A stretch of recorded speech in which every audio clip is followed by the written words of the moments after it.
Pada era Hindia Belanda, Pelabuhan Pasuruan merupakan salah satu tujuan perdagangan yang sangat dikenal dan maju, di mana pada masa itu para saudagar dari berbagai negara dan etnis berkumpul dan melakukan transaksi barang dagangan.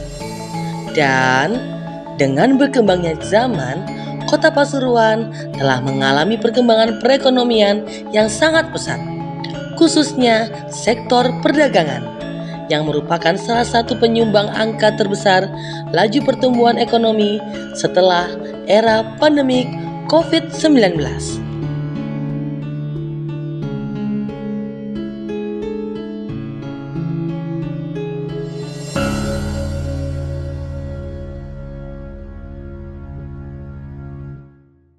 Hai sahabat data, kembali lagi kita di reportase Senain. Segmen Senin menanti sensus ekonomi 2026. Kali ini kita akan membahas di sektor perdagangan Kota Pasuruan. Dengan dinamika tekanan ekonomi yang global banyak banget ya, bagaimana pelaku usaha yang bergerak di bidang perdagangan mampu bertahan? Strategi apa yang kira-kira akan diambil di tengah ekonomi global ini? Lalu adanya juga perang yang belum usai, apakah itu mempengaruhi daya beli masyarakat Kota Pasuruan tentunya? Nah, di satu sisi juga pemerintah Kota Pasuruan tentunya juga menjaga laju pertumbuhan ekonominya, stabilitas ekonomi, dan juga perekonomian di wilayahnya. Segmen Senain kali ini sudah hadir dari pelaku usaha distributor perdagangan snack, begitu ya, yang merupakan pengusaha yang bergerak di bidang distributor makanan ringan. Beliau akan menyampaikan kondisi apa aja dan trik-trik apa aja yang akan diberikan untuk mengatasi perekonomian kali ini. Langsung saja kita ke narasumber kita. Oke. Sekarang ini kita mau kenalan dulu nih sama kokonya. Perkenalan diri dulu, Om. Ya. Siapa? Saya putra daerah dari Pasuruan, dari lahir. Saya sudah di sini. Nama saya Dwi Yanto. Usaha saya Dwi Jaya Mitra Makmur. Saya sudah bergerak kurang lebih 13 tahun usaha sendiri ya. Saya bergerak di bidang distributor biskuit, makanan ringan, terus permen, seperti itu. Oke, sekarang kita pengen ngerti historinya, rekam jejaknya. Itu 13 tahun yang lalu itu dari mana awalnya? Tolong ceritakan kok. Ya, awal mula saya usaha sendiri, otomatis tidak ada bantuan dari orang tua, jadi saya mau tidak mau melibatkan perbankan. Oke. Gitu. Pertama kali pinjaman ya seperti itu untuk modal seperti KPR ruko, gudang. Oh, lebih ke rukonya, ya, gudang. Oke. Terus kenapa kok ruko itu? Karena kita kalau sebagai pengusaha ya, kita harus punya tempat dulu yang apa itu? Yang inti ya. Iya. Untuk tempat tinggal kita bisa nomor 2. Terus terang saya dulu tempat tinggal kontrak dulu. Oh gitu. Saya usahakan dulu. Itu loh untuk gudang dulu karena kita kan supaya dipercaya di apa ya? Untuk yang menyuplai kita. Nah, kalau kita tempatnya bukan tempatnya sendiri kan mereka jelas iya, ragu-ragu ya. Oke. Itu untuk awal mula kendaraan saya tidak punya mobil pribadi. Saya lebih memilih mobil pickup. Oh gitu. Ya, karena saya tidak punya modal sama sekali dulu seperti itu. Oke, sekarang kita ingin tahu dari sejarahnya seperti itu, terus permodalannya seperti itu. Nah, tentunya tuh nggak jauh kalau dari sebuah usaha pasti ada kendalanya. Ya. Nah, tolong ceritakan kok, kendala apa aja yang sudah Koko alami selama 13 tahun ini. Mungkin ada cerita bagaimana gitu. Yang pasti itu ya, di sini kita kesulitan yang namanya cari pegawai ya. Dari segi SDM ya. Dan juga dari UMK ya. Kenapa? Karena kita ini kan usaha sendiri, beda dengan kalau maaf perusahaan besar ya. Perusahaan besar kan bisa dari kiri kanan, dalam arti kiri kanan itu kalau di sini tidak ada profit, dia masih dapat dari yang lain. Ya seperti itu. Kalau kita ini usaha sendiri mau nggak mau kan gimana caranya kita harus profit di sini. Nah, sedangkan itu SDM di sini itu maaf sangat susah ya kalau kita mencari yang bagus. Seperti itu, kebanyakan lari ke luar semua ya. Pengaruh dari apa? UMR, UMK? Ya betul, UMK dan UMR itu karena kesenjangannya kan terlalu besar. Oh gitu ya. Akhirnya banyakan yang lari ke luar daripada ke sini. Jadi kita cari SDM susah. SDM yang menurut Koko tadi kurang berkualitas tuh kayak gimana? Itu lebih ke apa? Arah apa gitu? Apa ya? Kepercayaan, pendidikan juga, dan etos kerja ya. Oh, etos kerja. Ya, kebanyakan mereka itu jadi mungkin ya yang SDM-nya yang lumayan, skill-nya lumayan, lari ke luar semua. Oke. Nah, ini kan sudah ada pernah mengalami kendala ya pasang surutnya pasti ya. Nah, itu ada nggak di kala-kala itu di masa 13 tahun itu kayak dibantu oleh pihak pemerintah nggak? Menerima bantuan atau ada briefing tentang usaha, diikutkan suatu seminar atau diperkenalkan dari kebijakan pemerintah yang ada itu ada yang mempengaruhi usahanya Koko nggak? Selama ini belum sama sekali, tidak ada sama sekali. Gitu. Jadi murni memang mandiri dari usahanya Koko sama keluarga lah istilahnya ya. Oh gitu. Boleh tahu juga ini kan sudah melanglang, otomatis kalau sudah lebih dari 10 tahun tuh sudah banyak makan asam garam gitu ya.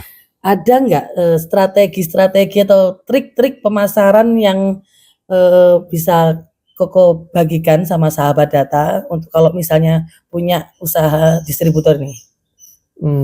Terus terang ya, untuk masa-masa seperti ini, mau nggak mau kita harus menyiasati seperti apa ya?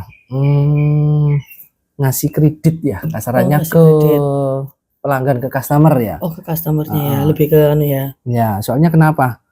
Saingan banyak. Oh iya, benar. Apalagi dengan krisis seperti ini, apa ya kasarannya, perang harga ya. Perang harga itu paling signifikan. Kenapa? Dengan produk yang sama gitu ya. Betul, dengan embel-embel lebih murah biarpun cuma 500 perak. Dikejar ya? Ya, mereka gitu. bisa lari gitu loh. Gitu. Padahal kalau bagi kita 500 itu sangat berarti. Kenapa? Karena kan kita harus punya salesman, punya sopir, dan apa ya, kendaraan semua bla bla bla seperti itu ya. Baik, tadi kita sudah dengarkan kendala apa aja yang dialami oleh Koko Dwi. Nah, sekarang kita ingin tahu saran dan kritik dari pengusaha kita tentang kebijakan yang berhubungan dengan pemerintahan. Itu baik dari sisi permodalan, baik dari sisi mungkin pajak, sama mungkin apa yang sektor yang lain kayak SDM atau gimana gitu kok.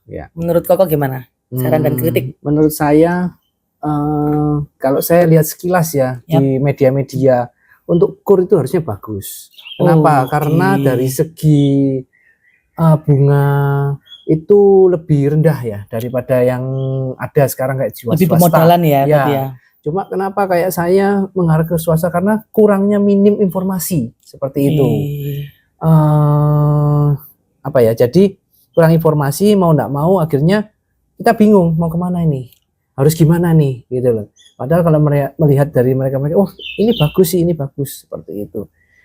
Mungkin bukan dari saya saja, mungkin dari yang lainnya juga seperti itu ya. Kalau itu dimanfaatkan dengan sebaik-baiknya ya, mungkin untuk ekonomi bisa berkembang lebih besar. Kenapa? Karena ada yang membantu mereka untuk modal ya, dengan bunga yang rendah. Seperti itu. Menurut saya itu mungkin kurangnya informasi tentang permodalan. Ya, itu salah satunya seperti itu. Dan juga ini sedikit mengenai juga apa ya, kewajiban pajak ya. Pajak.